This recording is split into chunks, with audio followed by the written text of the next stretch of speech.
हर साल का वायदा था, उस वायदे में सरकार पूरी तरह विफल हो गई थी। इसलिए प्रधानमंत्री जी ने उन जुमले को छुपाने के लिए शगुफा छोड़ दिया कि 10 लाख नौकरी देंगे। केंद्र सरकार जिम्मेदारी ले, जो आज 3 साल से भर्ती नहीं हुई है, वातावरण बन गया कि नौजवानों ने खुदकुशी कर ली और अच्छा बहुत से नौजवानों ने खुदकुशी कर ली। वो कह के गए 1 रैंक 1 पेंशन, मगर वहां से अब 9 रैंक 2 पेंशन दिल्ली से उन्होंने देश के फौजियों के बीच में ये संदेश दिया, नकारात्मक है।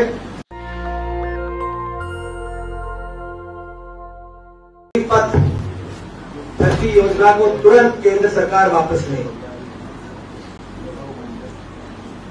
हम ये मांग इसीलिए कर रहे हैं क्योंकि हमारा मानना है कि योजना ना तो देश हित में है, ना देश की फौज के हित में है, ना राष्ट्र की सुरक्षा के हित में है, ना ही हमारे देश के नौजवान के भविष्य के हित में। सरकार और प्रधानमंत्री जी से सरकार की ये कार्यशैली रही है कि ये योजना लेके आते हैं, किसी से सलाह नहीं करते, मशवरे नहीं करते और उस योजना को लागू कर देते हैं। लोकतंत्र की सारी संस्थाओं को दरकिनार करते हुए, जैसे भूमि अधिग्रहण, लैंड एक्विजिशन बिल की बात हो, नोटबंदी की बात हो, जीएसटी की बात हो, 3 कृषि कानूनों की बात हो और इस योजना की बात हो। और उसके लिए करना चाहते हैं कि मन की बात सुने, प्रधानमंत्री के अहंकार को त्यागे। कृषि कानूनों के मसले पे भी आपने देखा कि अंततः उन्होंने मांग को मानना पड़ा किस देश के किसान की, लेकिन 700 घरों के चिराग बुझने के बाद 700 किसानों ने अपनी जान कुर्बान कर दी। उसके बाद वहां भी यही हुआ था कि ना तो कोई केस अग्निपथ में हुआ, ना संसद को विश्वास में लिया गया, ना स्थायी समिति रक्षा मंत्रालय की जो बनी हुई है संसदीय स्थायी समिति, स्टैंडिंग कमेटी ऑफ डिफेंस, उसमें कोई चर्चा की गई, ना कोई व्यापक देश में इस बात को लेकर कोई डिस्कशन हुआ। इतना महत्वपूर्ण मुद्दा है। अब मैं जो 3-4 बिंदु शुरू में कहे थे, हम इनको इसकी मांग हम वापस लेने की क्यों कर रहे हैं, उन 3-4 बिंदुओं पे एक एक करके मैं आना चाहता हूं। सबसे पहली बात,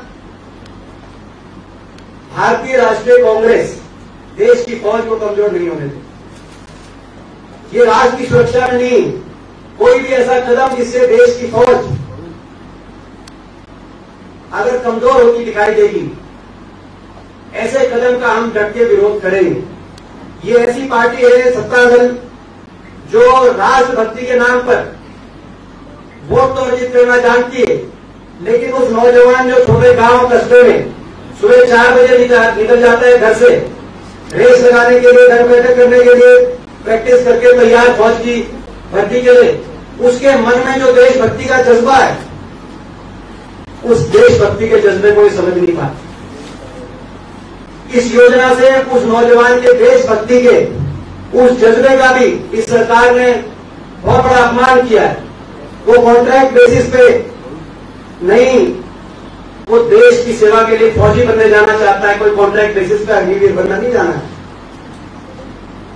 हम कह रहे हैं कि देश की फौज कमजोर होगी इससे, ये केवल हम ही नहीं कह रहे, बहुत से रिटायर्ड जनरल कह रहे हैं, परमवीर चक्र विजेता बहुत से हमारे कह रहे हैं। और क्यों कह रहे हैं और ये क्यों महत्वपूर्ण विषय है, क्योंकि जो देश चारों तरफ से दुश्मनों से घिरा हो, एक तरफ चीन, एक तरफ पाकिस्तान,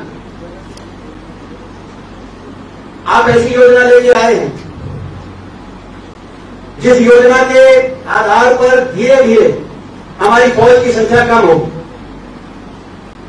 आज के दिन 50 से 80 हजार हर साल भर्ती, इस योजना के अनुसार 45 से 50 हजार के तक, जिसको आप कॉन्ट्रैक्ट बेसिस पर ही मान के चलिए, मगर इन अग्निवीर सिपाहियों की भर्ती की जाएगी।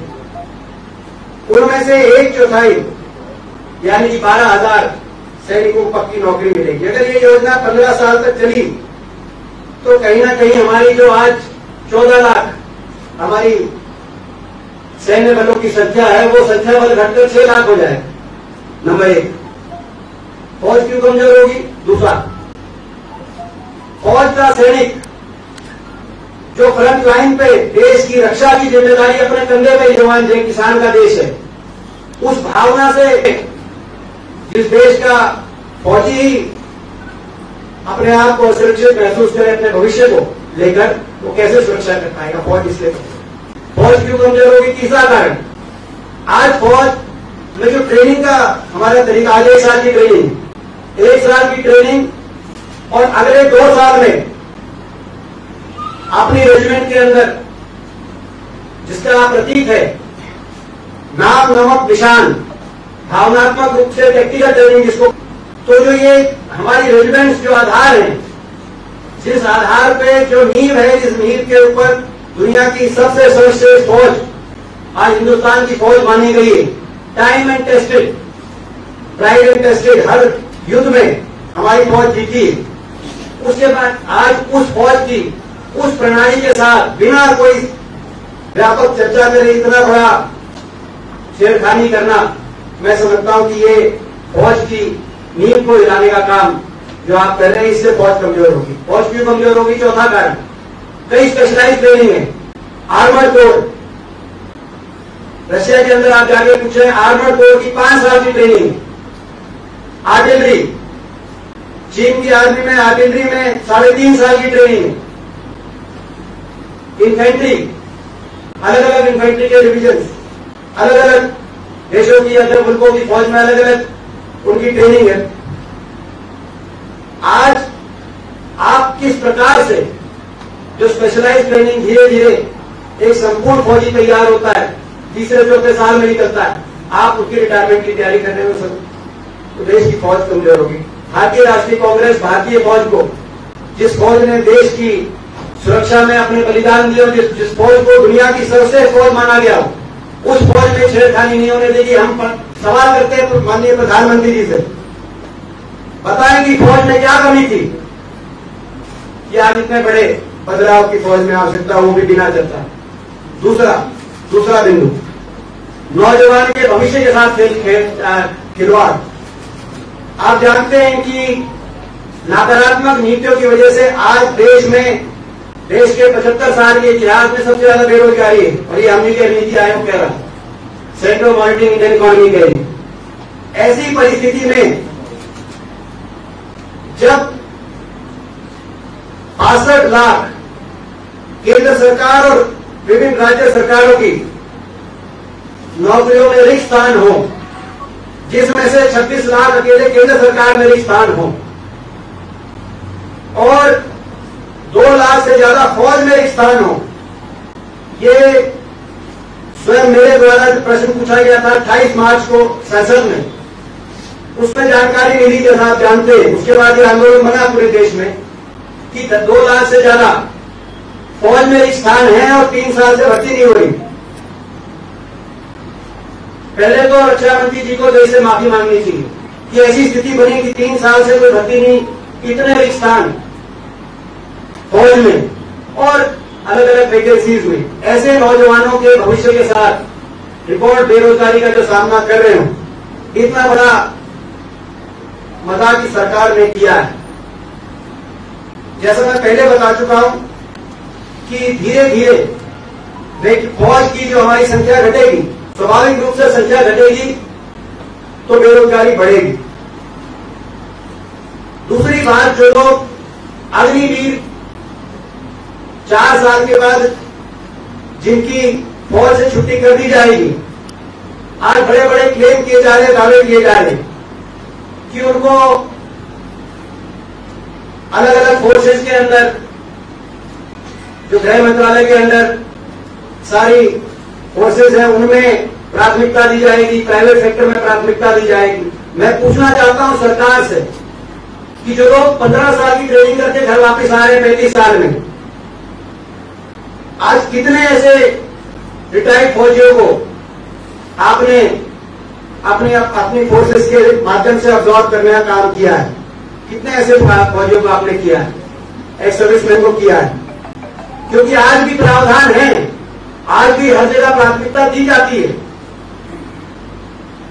चाहे वो स्टेट लेवल पे पुलिस फोर्सेज हो, चाहे वो मिनिस्ट्री ऑफ होम अफेयर्स के अंदर CISF, BSF, CRPF की फोर्सेज हो, चाहे वो PSUs के अंदर जैसे NTPC इत्यादि, वहां पे सिक्योरिटी सर्विसेज से जुड़ी हुई वैकेंसीज हो, आज भी एक सर्विसमैन को प्राथमिकता दी जाती है, लेकिन उनको तो अब जॉब कर नहीं पा रहे।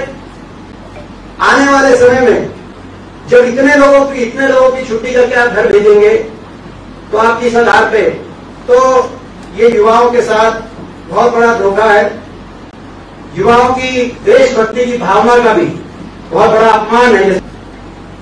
ये सरकार, आपको याद होगा 3 कृषि कानून जब लेके आई तो सरकार ने कहा कि अमेरिका के अंदर किसी रूप में कॉर्पोरेट सेक्टर कृषि क्षेत्र में है। हमने कहा अमेरिका नहीं, हिंदुस्तान अलग है, परिस्थिति अलग है। आप इस देश को समझो। 50% लोग कृषि पे आधारित हैं, अमेरिका में आधा प्रतिशत है। यहाँ कॉर्पोरेटाइजेशन नहीं चलेगी, यहाँ हिंदुस्तान में कानून चलेंगे।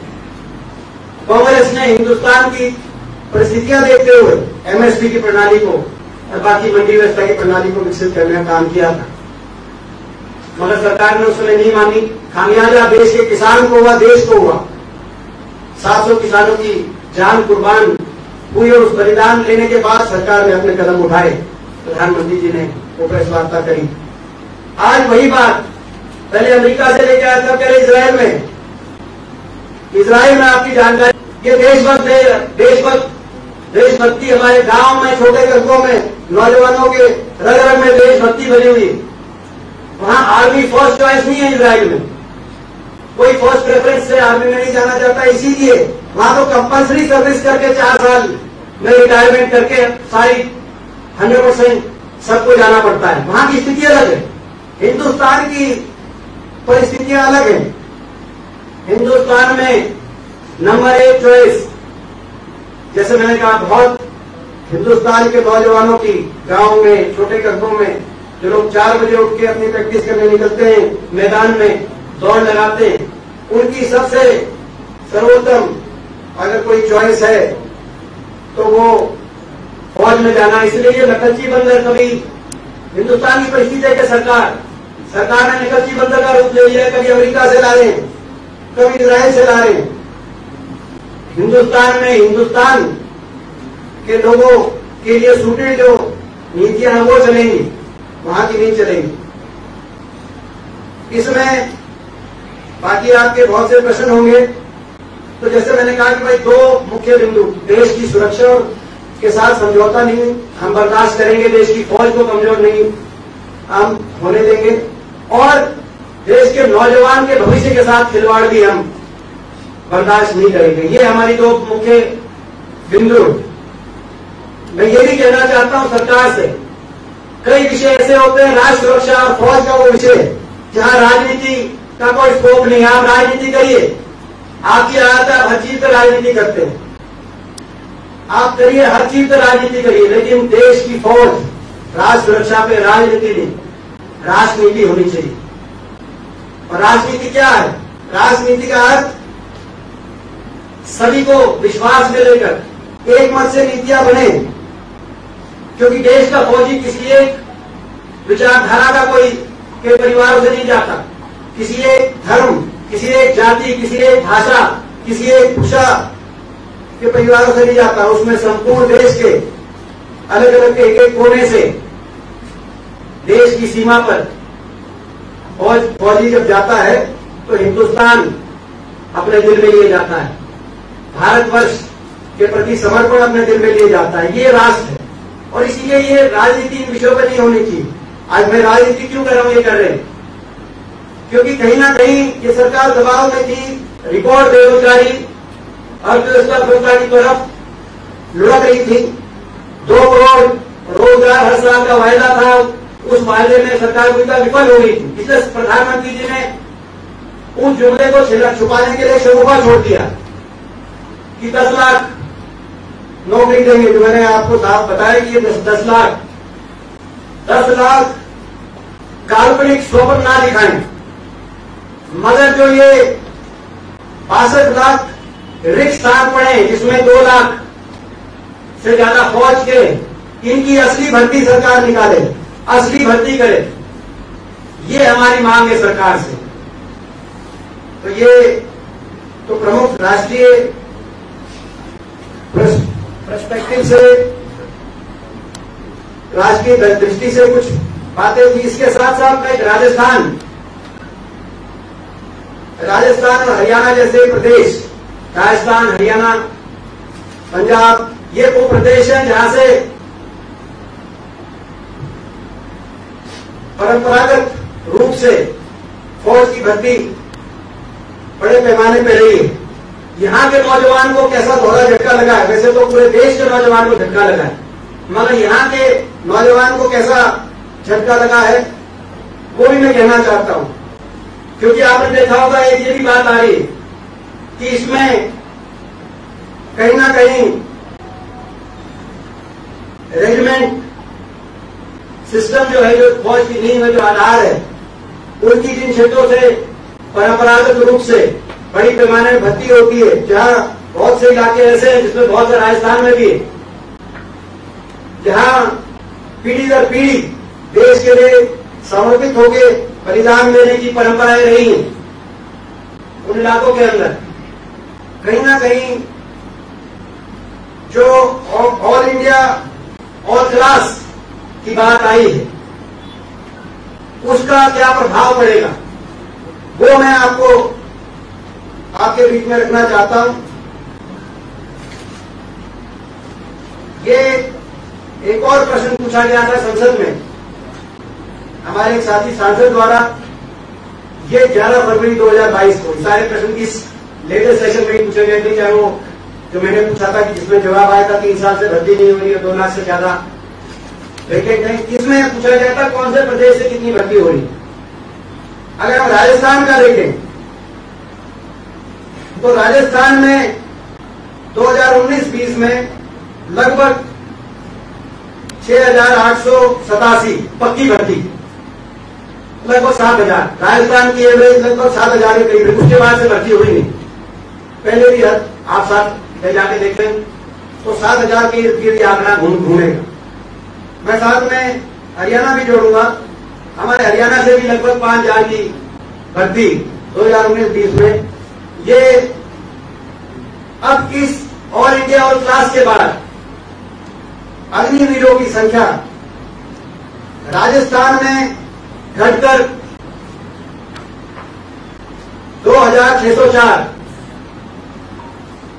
और हरियाणा में घटकर 963, अलग अलग प्रदेशों का अलग अलग। तो जहां आपकी 7,000 के करीब पक्की भर्ती होती थी राजस्थान में, वो अग्निवीर की भर्ती लगभग 2,500। और आपको पता है कि इसमें से भी पक्के 4 साल के बाद 1/4 इसमें से पक्के किए जाएंगे। तो कहीं ना कहीं ये जो योजना आई है, किस रूप में ऐसे प्रदेश जिन्होंने और ऐसे इलाके जो आज परंपरागत रूप में जिन्होंने फौज में अपने बलिदान दिए, इन प्रदेशों और इन इलाकों के हितों में भी नहीं है, इनके नौजवानों के हितों के साथ भी कुटराघात कहीं ना कहीं ये है। इस बात को भी समझ, कितना नुकसान होगा पक्की भर्ती में, इसका भी आप अंदाजा लगा सकते हैं। तो ये भी एक विशेष रूप से मैं ये बात रखना चाहता था। और आपके कुछ प्रश्न हो इस योजना संबंधित हमारी, और जैसे बताया भी अध्यक्ष जी ने, कल हमारी पार्टी के पूरे देशव्यापी एक मुहिम है, आज भी देशव्यापी मुहिम है। आज 20 राजधानियों में अलग अलग शीर्ष कांग्रेस के नेतागण 20 राजधानियों में अलग अलग विस्तृत रूप से इस योजना को लेकर हमारी क्या रिजर्वेशन है वो आप लोगों के माध्यम से हम लोग देश के सामने रख रहे हैं, अपनी मांग को रख रहे हैं कि योजना वापस हो।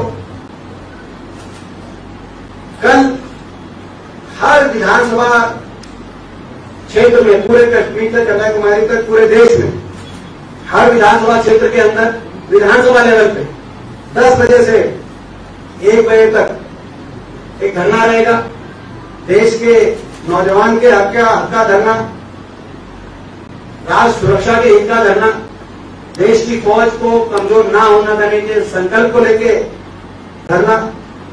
कल हमारा एक व्यापक धरना रहेगा। उस धरने में राजस्थान की बहुत जबरदस्त तैयारी राजस्थान प्रदेश कांग्रेस कमेटी की मैं धन्यवाद करता हूं हमारे अध्यक्ष जी का।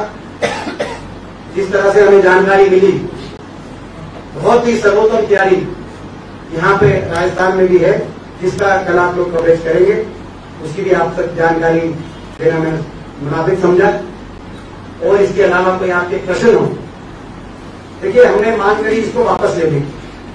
हमने मांग करी कि केंद्र सरकार जिम्मेदारी ले, जो आज 3 साल से भर्ती नहीं हुई, ये वातावरण बन गया कि नौजवानों ने खुदकुशी कर ली। और अच्छा, बहुत से नौजवानों ने खुदकुशी कर ली, कैसे बहुत से उदाहरण मैं आपको दे सकता हूँ। मैं भी बहुत धर गया हूँ हरियाणा, और इसीलिए हमने रक्षा मंत्री जी से कहा कि आप जिम्मेदारी लेंगे तो इसे माफी भी मांगे। हमारी कोई मिलिट्री के अंदर कोई रिफॉर्म्स अगर लाए जाए हमारे देश की फौज को मजबूत करने के लिए, उससे आप आपत्ति नहीं, ये भी मैं स्पष्ट करना आगे मैं चाहूंगा, मगर उसकी प्रक्रिया हो, उस पर कहीं ना कहीं चर्चा हो, ट्रेनिंग कमेटी में हो, पार्लियामेंट में हो, देश के सामने सारी बात रखें, तथ्य रखें, चर्चा हो।